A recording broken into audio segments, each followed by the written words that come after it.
पर्यंत या समाजाचं काहीतरी घेतच असतो. म्हणजे या समाजाचे विचार घेतो, या समाजाचे प्रत्येक आचार संस्कार सर्व घेत असतो. मात्र जाताना तो काहीच घेऊन जात नाही. मात्र ही जी नेत्रदानाची चळवळ अमरावतीमध्ये चालली आहे त्याचा मला खूप आनंद आहे. आणि माझ्या वडिलांनीही जाण्यापूर्वी म्हणजे जवळपास 3 वर्षापूर्वी त्यांनी हा संकल्प केला होता की मी जाईल तेव्हा माझे नेत्रदान करशील. आणि त्यांच्या शेवटच्या काळामध्ये जेव्हा त्यांची भेट व्हायची ते अगत्यानं सांगायचे. आणि जेव्हा ते गेलेत नंतर जेव्हा मला प्रश्न पडला आता कसं करायचं, कारण की वडील आजारी असताना त्यांचं नेत्रदान कसं होऊ शकते हा माझ्यासमोर प्रश्न होता. मात्र संदीपजी गुप्ता आहेत परतवाड्याचे, त्यांना सांगितलं असं असं आहे. तर त्यांनी अगदी वडिलांना आम्ही घेऊन जाणार होतो त्याच्या 6 तासाच्या आत ही प्रोसिजर केली आहे. तुम्हाला सांगू इच्छितो की आजच लोकमत टाइम्समध्ये एक बातमी आहे की 100 पैकी 98% जे डोळे आहेत ते राखेत जातात आणि फक्त 2% जे आहेत ते उपयोगी येतात. भारतामध्ये जवळपास 1,20,00,000 लोकांना नेत्राची गरज असते, जवळपास 0.57%. मात्र ती पूर्ण होत नाही. म्हणून आपण प्रत्येकाने या नेत्रदानाच्या शुभ कार्यामध्ये आपण सहभागी झालो पाहिजे. आम्ही आमच्या अख्ख्या कुटुंबाचं नेत्रदान जे आहे ते रजिस्टर करणार आहोत आणि आम्ही आमच्या अख्ख्या परिवाराचं देहदान सुद्धा रजिस्टर करणार आहोत. हे या मंचावर सांगताना मला आनंद होतोय. धन्यवाद.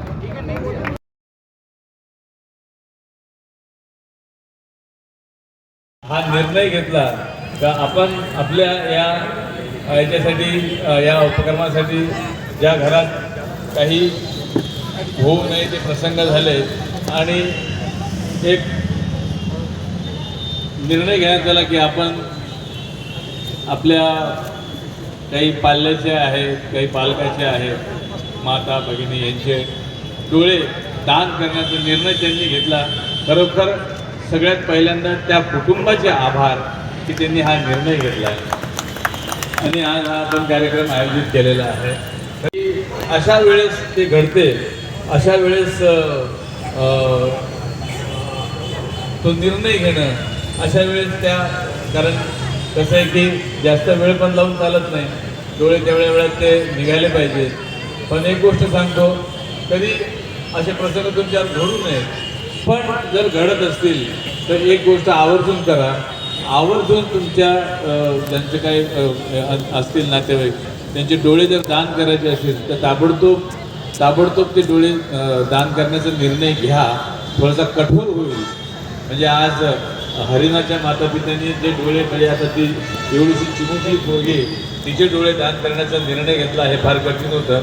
पण तिने जो निर्णय घेतला तसंच असा काही प्रसंग घडला तुमच्या घरात तर हा निर्णय घ्या. कारण जे बघू शकत नाही त्यांची काय बिकट परिस्थिती असते हे आपण सगळ्यांना येताना जाताना बघतो.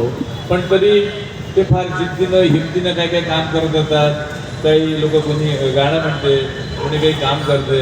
हे सगळ्यात महत्त्वाचं काम म्हणजे आम्ही लहानपणापासून पाहून राहिलो होतो की अन्न लोक केनच्या खुर्च्या विणायचे, केनच्या खुर्च्या. तर ते केनच्या खुर्च्या विणणं आपल्याला पाहूनही जमणार नाही की इतकी ती सुंदर ते केनची खुर्ची विणल्या जात होती. पण ते न पाहता पण ते विणत होते. पण असं जरा नाही तर तसंही काय सगळ्या गोष्टी मातीतच चाललेल्या आहेत. आपण बरेचदा म्हणतो का साहजिक जिंदगी आपली तशीच वाया गेली आहे की नाही. बरेचदा आपल्याला निराशापोटी आपण म्हणतो का साहजिक काही नाही भेटलं माझ्या लाईफमध्ये साहजिक काही जमलं नाही का, आज बोगस जिंदगानी बोगस झाली म्हणते माहीत. तर असं जर वाटत असेल आपली जिंदगी खरंच बोगस होत राहिलेली आहे तर खरोखर एक फॉर्म भरून द्या. तो देहदानाचा असेल, नेत्रदानाचा असेल. मी माझ्या आईचं नेत्रदान करवलं. आमच्या आई गेलं तेव्हा मी आणि माझ्या बायकोनं देहदान आम्ही फॉर्म भरलेला आहे. तो जे आपण आपली जिंदगी आपण हयात असताना आपल्या कोणाच्या कामी आली, मेल्यावर कामी आली तर काय हरकत काय आहे.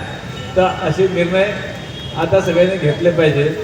कारण परदेशात असे बरेच निर्णय, कारण आपण थोडेसे हळवे आहोत, आपल्या थोड्या परंपरा आहे, आपल्या थोडे पूजा आहे, आपल्या थोड्या अर्चा आहे, सगळ्या गोष्टी आहेत. आणि मग बरेचदा असं होतं की नाही बाबा, मेल्यावर तरी माया पोराचे हाल करू नका, मेल्यावर माया बापानं लय कष्ट केले, म्हणजे मेल्यावर तरी माया बापाचे हाल करू नका, असं आपल्याला एक भावना येते त्यावेळेस. पण खरोखर जर तुम्हाला असं वाटत असेल की मेल्यावर पण त्यांना सुख मिळालं पाहिजे, तर कुटुंब म्हणून हा निर्णय तुम्ही घ्या. कारण खूप म्हणजे मला सांगा, जी गोष्ट आपण जाळून टाकतो, जे आता काय बॉडी जाळणारच आहे, काही त्याला काही इलाज नाही आहे, जे पुरणार आहे, जाळणार आहे, तर जे वायाच जाणार आहे. पण हा निर्णय जर घेतला तर एक लक्षात ठेवा, निदान 2 कुटुंबामध्ये तरी प्रकाश फुलू शकतो. कारण मी असं ऐकलं की डोळा म्हणजे ते डोळा काढून म्हणजे असा पटकन काढला आणि असं लावला असं नाही होत. त्याच्यातल्या अंदर जे लेयर असतात ते लेयर काढल्या जातात आणि साधारण एका चांगल्या डोळ्यातून कधी कधी 3 लेयर पण भेटतात.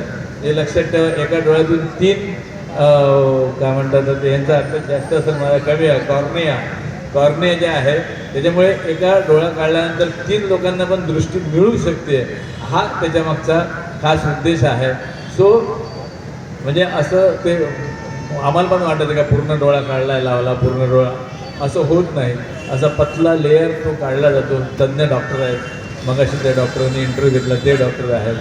तर जास्तीत जास्त या उपक्रमात सहभागी व्हा, जास्तीत जास्त हे उपक्रम राबवण्याचा प्रयत्न करा. माझा सपोर्ट या सगळ्या गोष्टीसाठी आहेच आहे. मी बऱ्याच या अशा ह्याच्यात काम करतो. सो या हरिना फाउंडेशनला माझ्या खूप खूप शुभेच्छा आणि खूप त्यांचं कौतुक मनापासून की ह्या पद्धतीचा उपक्रम चालू केला आणि बऱ्याच कुटुंबांना आता आपण जे इंटरव्ह्यू बघितले ते का आता आणि ते पाहून राहिलेले आहे.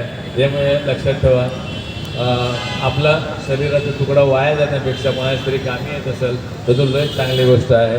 धन्यवाद. तुम्ही सगळेजण या कार्यक्रमासाठी आवर्जून उपस्थित राहिला आणि या कार्यक्रमाची शोभा वाढवली. पण कळत नकळत का होईना ह्या सगळ्या उपक्रमात तुम्ही नेहमी सहभागी होत राहा आणि अशीच सेवा तुमच्या हस्ते आमच्या हस्ते होऊ द्या. धन्यवाद. थँक्यू.